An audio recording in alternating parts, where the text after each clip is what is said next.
ওয়াস-সালাতু দায়মুনা আফজালু মিনাল সালাতি ওয়াক্তিহা। ওয়াস-সালাতু দায়মুনা আফজালু মিনাল সালাতি ওয়াক্তিহা।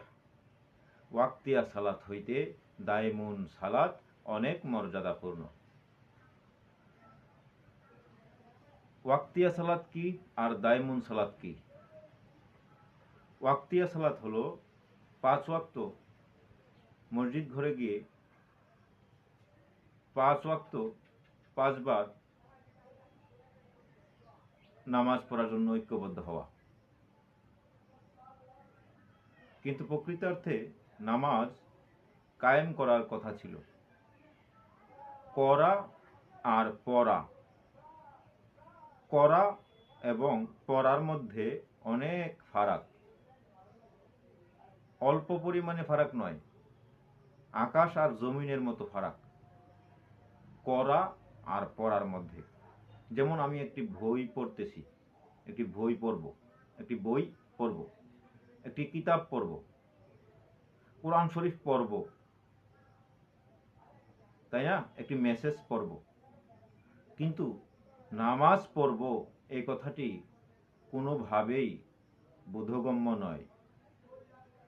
এই পড়ার বিষয়টি চক্রান্তমূলক।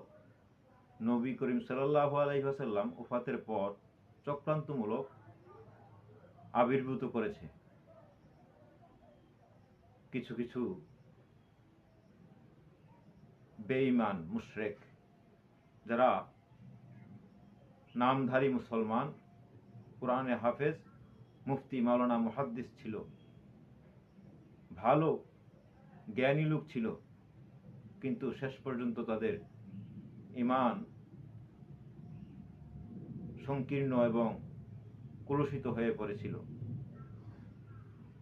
তারা ধর্মবিধানটিকে ইঁদুর, যারা গ্রামে থাকেন তারা বুঝবেন,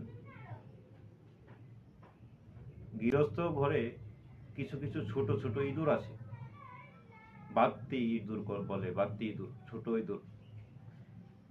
এই ইঁদুরগুলি পোশাক আশাক যেখানেই পায়, যায় কিছু পায়, সব টুকরো টুকরো করে কেটে ফেলে, যা ব্যবহারযোগ্যতা থাকবে না আর যদি ইঁদুর কাটে। ঠিক আমাদের ধর্মটাকেও সত্য, সঠিক এবং সত্য শান্তির ধর্ম পোশাকটিকে, সত্য শান্তির ধর্ম পোশাকটিকে অরিজিনালি, প্রকৃতপক্ষে সত্যের ধর্মের পোশাকটুকুকে